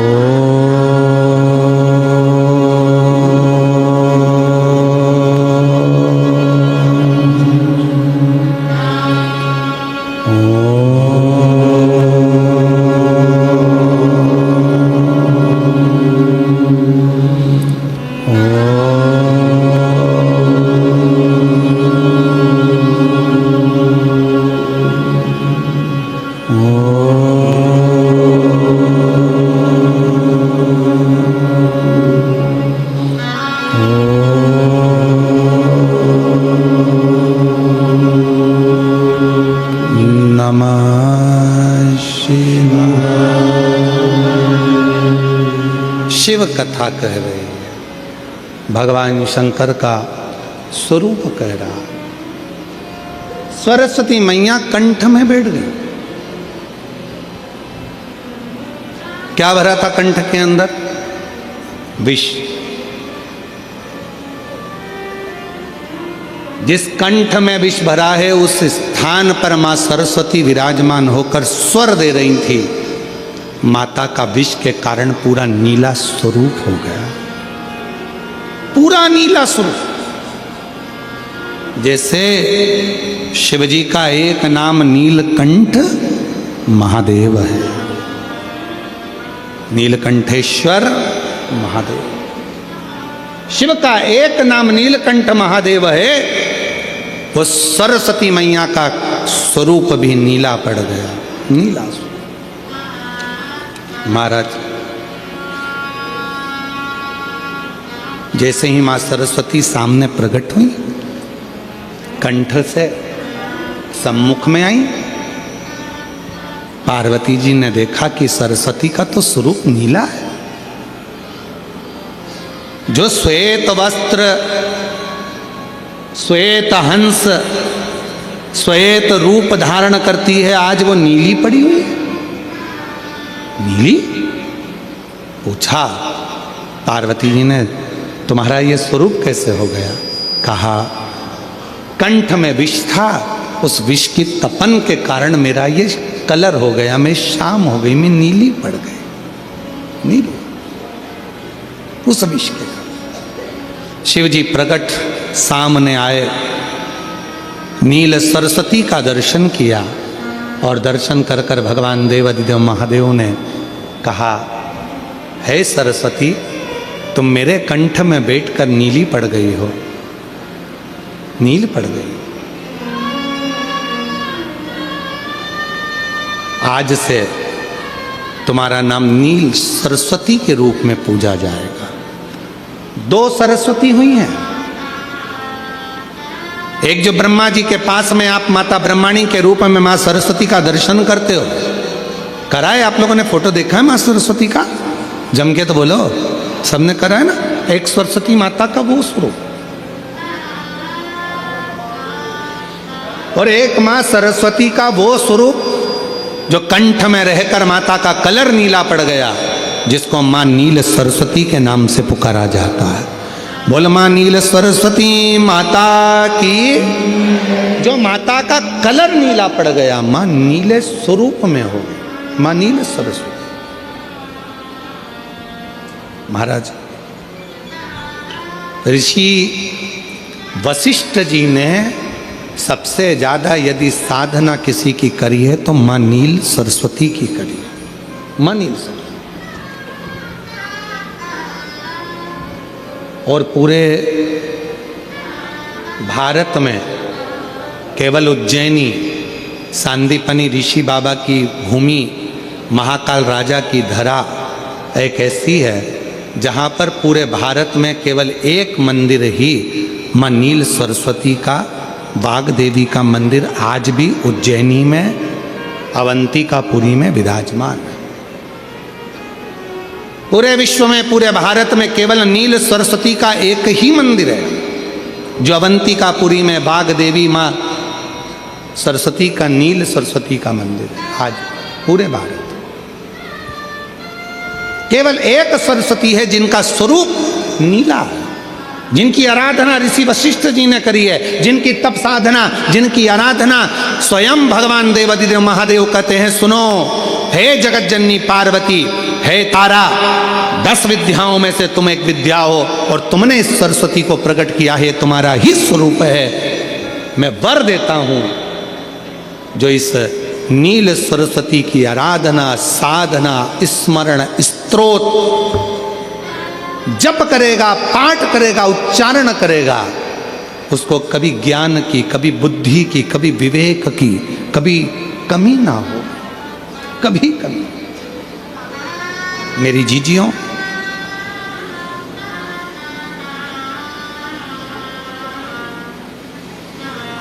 आपने कभी सुना होगा कि शिव जी को एक पुष्प बड़ा प्रिय है।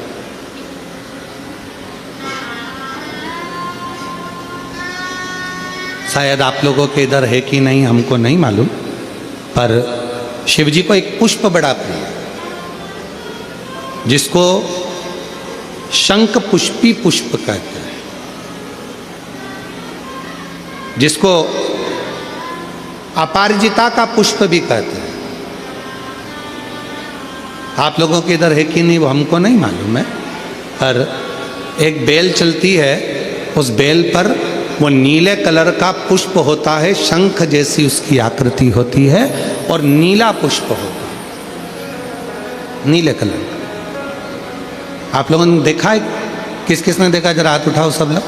देखा है मतलब रखो। आप देखा है तो फिर तो कथा आप लोगों के बुद्धि में बैठ जाएगी। लाए हो क्या? ला देव देव देव लाओ लाओ देव ला।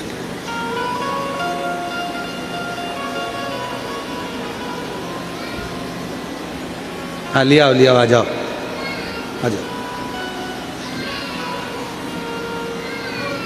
और शंभु शरणे पड़ी मांगू घड़ी रे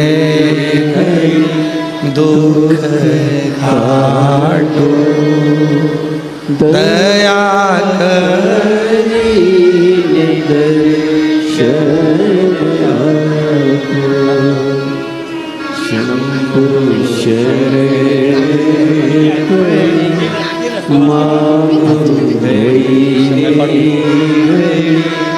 दुख काटो दया करी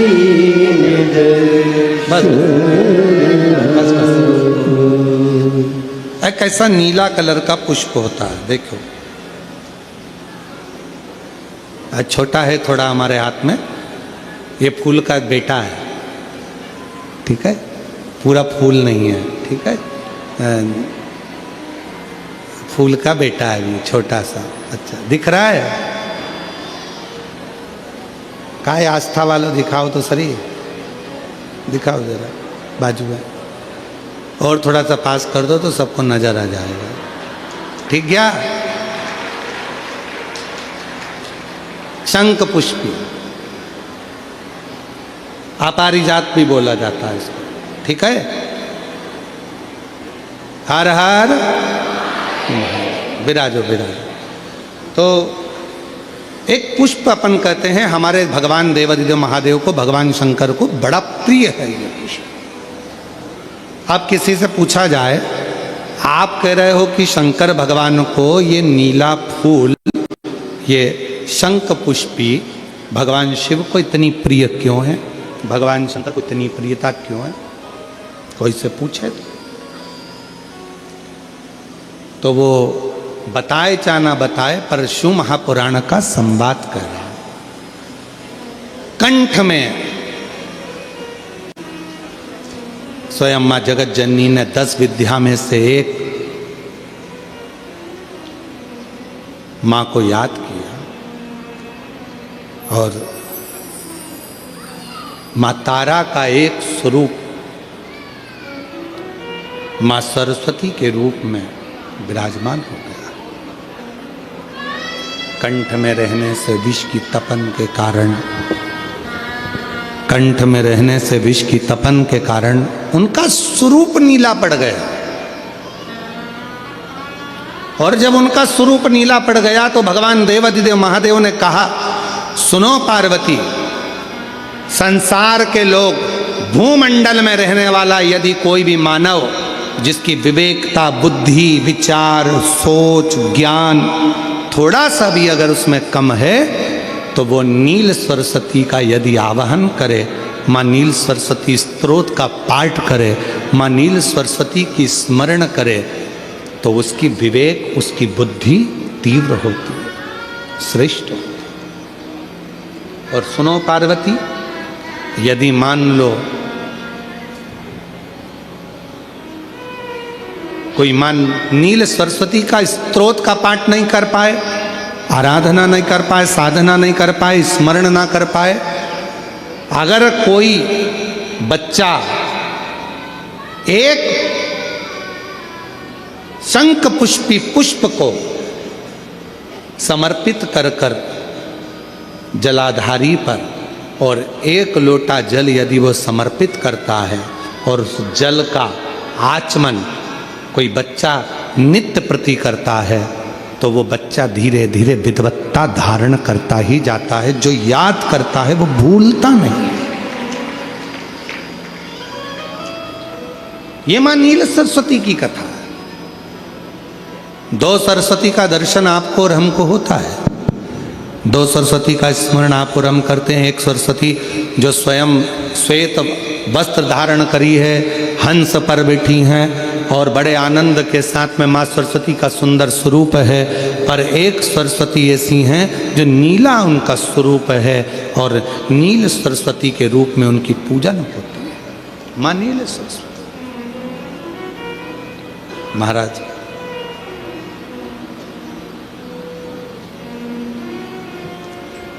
जैसे कोई कोई बच्चे ऐसे होते हैं कि जन्म लेने के बाद में उनकी राल टपकती रहती है, विद्वान नहीं हो पाते, पलंग पर पड़े रहते हैं, पाँव हाथ काम नहीं करते हैं और डॉक्टरों का इलाज चलता रहता है पर वो रिटर्न नहीं आ रहा है। ये इनको बढ़ाओ ना। बच्चों की मुख से राल टपकती रहती है, विद्वत्ता नहीं रहती, माइंड थोड़ा सा कमज़ोर होता है और शरीर भी उनका थोड़ा शिथिल रहता है शरीर। तो कई लोग कह देते हैं कि ये बच्चा थोड़ा जल्दी जन्म ले लिया इसलिए ऐसा हो गया, प्रीमेच्योर हो गया, ऐसा हो गया, वैसा हो गया। दवाइयाँ भी चलती हैं, इलाज भी चलता है पर उसका कोई लाभ नहीं मिल पाता और वो बच्चा पलंग पर पड़ा रहता है, राल टपकती रहती है, बुद्धि काम नहीं करती। छोटे छोटे भले वो 20 साल का हो गया पर 8-10 साल के बच्चों जैसी उसमें विवेकता होती है, बुद्धि होती है। मेरा निवेदन है उन माताओं से, थोड़ी मेहनत आपको करना पड़ेगी उस बच्चे के लिए। अष्टमी, नवमी और चतुर्दशी 3 तिथियां पकड़ कर रखना। कौन कौन सी? जम के बोलो। अष्टमी, नवमी, चतुर्दशी। ये 3 तिथियां ऐसी हैं, चतुर्दशी अमावस्या की भी और चतुर्दशी पूर्णिमा की। अष्टमी नवमी अमावस्या की भी और अष्टमी नवमी पूर्णिमा की। ये वो तिथियां हैं जिन तिथियों में मां नील सरस्वती का स्तोत्र का पाठ कर कर एक शंख पुष्पी पुष्प, एक अपारिजात का पुष्प जलाधारी पर रखकर 7 बार अगर जल का पात्र से जल चढ़ाया जाए और उसी जल को कटोरी में झेल लिया जाए, उस जल को 3 दिन तक लगातार यदि सुबह दोपहर शाम रोज उस बच्चे को देना चालू करिए उसके हाथ पैर भी काम करना प्रारंभ करेंगे, उसकी बुद्धि भी काम करना प्रारंभ करेगी। जो वो पलंग पर पड़े पड़े राल टपकाता रहता है, उसको लोग कहते हैं कि 18 साल का हो गया और दिमाग केवल 10 साल का है, 5 साल का है। उसमें धीरे धीरे बुद्धि प्रबल होना प्रारंभ हो जाएगी और वो भी एक दिन कार्य करना प्रारंभ कर देगा। जिसको प्रीमेच्योर बच्चे भी कहते हैं। लोग कहते हैं ये बच्चा जल्दी हो गया था, ये बच्चा बीमार पड़ गया था, बचपन में इसको कोई इंजेक्शन ऐसा लग गया था, बचपन में ऐसा हो गया था, बचपन में वैसा हो गया था, गर्भाशय का जल उसके मुख में चले गया था, तो ये बच्चे की ऐसी गति हो रही है। उस बच्चे के लिए अगर आपके आसपास के क्षेत्र में भी कोई बच्चा ऐसा है तो उसको माँ नील सरस्वती का स्मरण जरूर कराएं। और अगर आप लोगों के पास में माँ नील सरस्वती का स्त्रोत का पाठ ना मिले तो प्रयास करिएगा, मोबाइल पर सर्च कर माँ नील सरस्वती का स्त्रोत भी निकाल सकते हो। बाजार में से गीता प्रेस गोरखपुर की किताब में भी ला सकते हो, पढ़ भी सकते हो, घर में उसका स्त्रोत का पाठ भी कर सकते हो। माँ नील सरस्वती स्त्रोत का स्मरण और बड़े भाव के साथ करें स्मरण। और कोई माताएं कह देती हैं, कोई बच्चा कह देता है मम्मी मुझे याद नहीं होता, याद करता हूँ परीक्षा हॉल में जाकर भूल जाता हूँ, मैं कुछ पढ़ता हूँ बाद में जाके भूल जाता हूँ, स्मरण में नहीं रहता। तो उनसे भी निवेदन है, आप माँ नील पाठ नहीं पढ़ सकते, स्तोत्र नहीं कर सकते, संस्कृत में नहीं पढ़ सकते, तो माँ नील सरस्वती के नाम से अष्टमी, नवमी और चतुर्दशी के दिन एक शंख पुष्पी पुष्प को, नीला कलर का जो फूल होता है बेल में लगा होता है, जो शिव जी को अति प्रिय होता है, उस पुष्प को आप जलाधारी पर रख दीजिए। जलाधारी जानते हो ना सब लोग, शिवलिंग पर नहीं, जलाधारी पर रख दीजिए और जल चढ़ाना 7 बार प्रारंभ करिए। बाबा देव अधिदेव महादेव आपको याददाश्ता में प्रवर करेगा।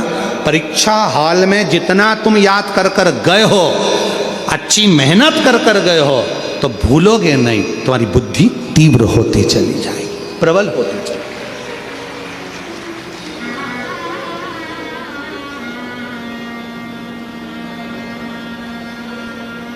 आजकल आयुर्वेद में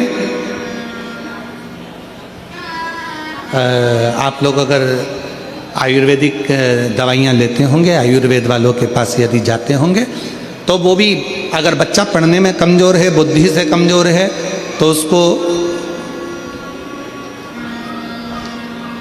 शंख पुष्पी की चाय पीने का भी कहते हैं। बाजार में आती होगी शायद, है भैया कह रहे हैं कि बाजार में वो चाय भी मिलती है, नीली चाय।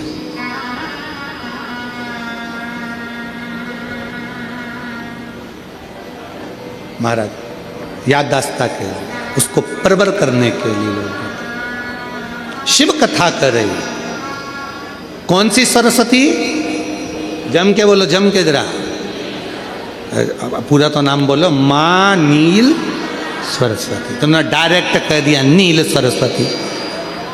माँ कौन लगाएगा? माँ है ना अपनी, तो उसका संबोधन पूरा होना चाहिए। कौन सी सरस्वती? माँ नील सरस्वती का स्मरण सुख देता, आनंद देता, स्मरण सुख देता।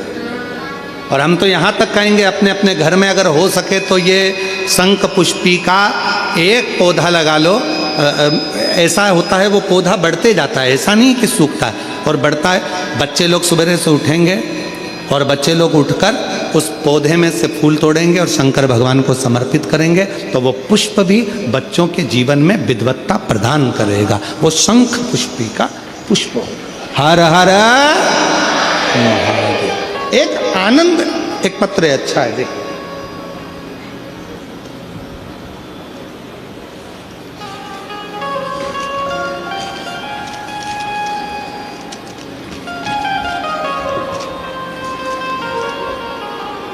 मेरा नाम भूपेंद्र सिन्हा, मेरे पिता का नाम श्री हेम कुमार सिन्हा और माता का नाम निर्मला सिन्हा है। कहीं बैठे हो तो हाथ हिला सकते हैं। मेरा नाम भूपेंद्र सिन्हा, मेरे पिता का नाम श्री हेम कुमार सिन्हा और माता का नाम श्रीमती निर्मला सिन्हा है। जिला दुर्ग, जामुल का निवासी हूँ। मेरा मोबाइल नंबर ये है। कहीं बैठे हैं? आप ही हैं? हाथ हिला दो एक बार। बेटा आया है क्या साथ में? आए हैं? अच्छा अच्छा, आइए आप, आ जाइए, आ जाओ। गुरुजी, कई सालों से मन में तमन्ना थी इंडियन आर्मी की भर्ती की, पर बहुत प्रयास करता था पर नहीं होता था। आखिरी में मेरी माता ने कहा, सियोर वाला बाबा कहता है कि मेहनत को बढ़ाओ, परिश्रम अच्छा करो, 4 गुनी मेहनत करो और शिव पर विश्वास करो। मेरी माता के कहने पर मैंने पशुपति व्रत किया, सीहोर की कावड़ यात्रा में भी गया। गुरुजी, मेरे घर के सामने भगवान महादेव का पवित्र स्थापना हुई है, उस मंदिर में प्रतिदिन जाकर जल चढ़ाता और मंदिर की साफ सफाई व श्रृंगार करता था और अपनी मेहनत करता था। गुरुजी, मैंने भोले बाबा को अपना गुरु मानकर अपनी प्रैक्टिस मेहनत करता। कोई एकेडमी नहीं गया। गुरुजी, 2024 की भर्ती रायगढ़ में हुई, उसमें मैंने बहुत मेहनत कर कर, खूब प्रयास कर कर, शिव को गुरु मानकर पूरा कार्य किया और बाबा की कृपा से उसमें मैं सफल हो गया। गुरुदेव, सफल हुआ बाबा की कृपा से। और बेंगलोर से मुझे ट्रेनिंग हुई, कंपनी करके बेंगलोर की ट्रेनिंग कर 13 दिसंबर को घर वापस आया और बाबा की कृपा से अभी मेरी पोस्टिंग पंजाब के पटियाला में है। मैं बाबा को यहाँ प्रणाम करने के लिए आया हूँ, शिव को नमन करने के लिए आया। गुरुदेव, आपकी कथा ने बल दिया है। गुरुदेव, आपकी कथा हम लोगों को हारने नहीं देती है। ऐसा लगता है कि एक ना एक दिन हम बढ़कर सरकारी जॉब जरूर करेंगे, वो हिम्मत प्राप्त होती है। और आज मैं पंडाल में बैठकर गौरवान्वित महसूस कर रहा हूँ कि बाबा ने मेरी लाज रखी और आज मैं भी इंडियन आर्मी में सर्विस कर रहा हूँ, भारतीय सेना में सर्विस कर रहा हूँ। जोरदार ताली बजाओ बच्चे के लिए। एक लाइन अच्छी लिखी है अगले पृष्ठ पर, आप भी उसको गुनगुनाएंगे। साथ में पत्र दिख रहा है ना, LED पर आता है पत्र, पढ़ते हो आप लोग? जो जैसी भावना वो वैसा ही फल पाया, नहीं खाली उसे लौटाया, वो मन ही मन हर्षाया और कर दिया माला माल काशी वाले। एक पत्र और अच्छा है, भंडार काशी वाले ने कर दिया माला माल काशी। सोनम साहू, पिता का नाम गोवर्धन साहू, माता स्वर्गीय कुंती साहू, ग्राम टेढ़ेसरा, जिला राजनांदगांव से आई हूँ। व्यासपीठ को कोटि नमन करती हूँ, चरणों को प्रणाम। गुरुदेव, 2019 से सरकारी नौकरी की तैयारी कर रही थी पर कुछ नंबरों से असफल रही। 2021 में माँ का स्वर्गवास हो गया, सरकारी नौकरी नहीं लग पाई। इसी बीच हाले कोसा शिव पंचायत की कथा सुनी, बाबा से प्रार्थना करी, YouTube पर कथा देखती, 3 बार पशुपतिनाथ का व्रत किया, महादेव को रोज जल अर्पित करती और पास में होने वाली कथा को सुनने जाती। 2024 में सरकारी नौकरी की परीक्षा दी, 4थी बार पशुपतिनाथ का व्रत करा। हाले कोसा 2025 की कथा में जाने के लिए घर से निकलते समय मन में मेरे आराध्य मेरे पिता महादेव से कहा, बाबा आप मुझे अपनी बेटी को सरकारी नौकरी के पद पर पदस्थ करें या इस जीवन का कहीं ना कहीं किसी न किसी रूप में अंत करें। कथा से वापस आई, मन में अटूट विश्वास लेकर गई थी। सुना था कथा के पंडाल में बैठकर जो मांगा जाता है वो मिलता है, और बाबा ने ऐसी कृपा करी, हाले कोसा की कथा सुनकर आई और आने के बाद बाबा पर पूरा भरोसा कर कर जल चढ़ाने लगी। और बाबा की ऐसी कृपा हुई कि 3 महीने के अंदर तकनीशियन की परीक्षा का परिणाम आया और आज बाबा की कृपा से लैब तकनीशियन के पद पर सरकारी नौकरी में मैं पदस्थ हो गई। मैं बाबा को यहाँ प्रणाम करने के लिए आई और लुटा दिया। इन्होंने भी लाइन अच्छी लिखी। जी वाले ने कर दिया माला माल काशी वाले ने। तुम जिस भाव से, कहीं बैठे हैं क्या ये? आ रहे हैं? अच्छा आ गए, हाँ ठीक है। शंभू आइए बाबू, आ जाओ आ जाओ।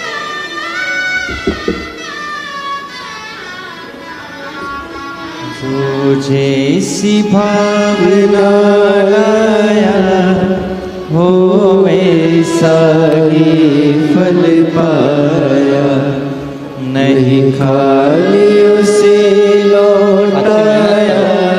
हमारे भारत माँ की रक्षा करो। और वाह बहुत बढ़िया, एक बार जोरदार ताली बजाओ।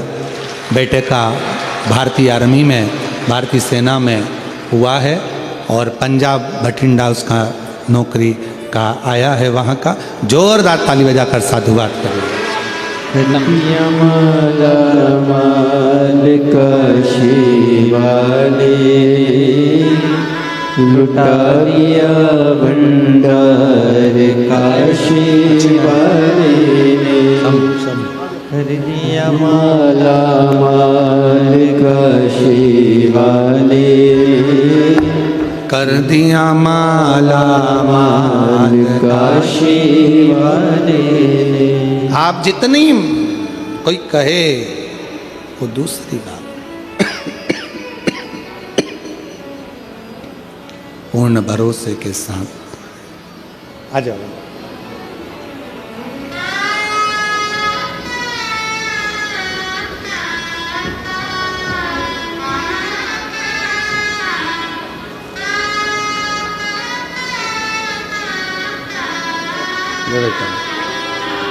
रोते नहीं, अब तो लग गया जॉब, अब क्या सोचना, खुश हो। रोते नहीं, रोते नहीं। आंसू पोछो पहले, आंसू खुश होकर जाओ। ले आंसू पोछ पहले, आंसू पोछो। हाँ आंसू पोछ पहले, अच्छा खुश होकर जा। अब तो लग गई जॉब, अब क्या, शिव कृपा हो गई तेरे पहले। खुश हो, सेवा करो राष्ट्र की।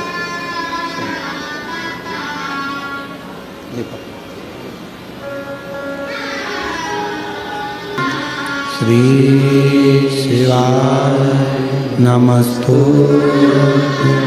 श्री शिवाय नमस्तु, श्री शिवाय नमस्तु, श्री शिवाय नमस्तु। भोला सब दुख काटो मारा, ओ भोला सब दुख काटो मारा। शिव शंकर जपू तेरी माला, भोले बाबा जपू तेरी माला। भोला सब दुख काटो मारा, ओ भोला सब दुख काटो मारा। वेश है मंगल मंगलकारी, वेश है मंगल मंगलकारी। शमशान वासी हमारा, शमशान वासी हमारा। ओ भोला सब दुख काटो मारा, ओ भोला सब दुख काटो मारा।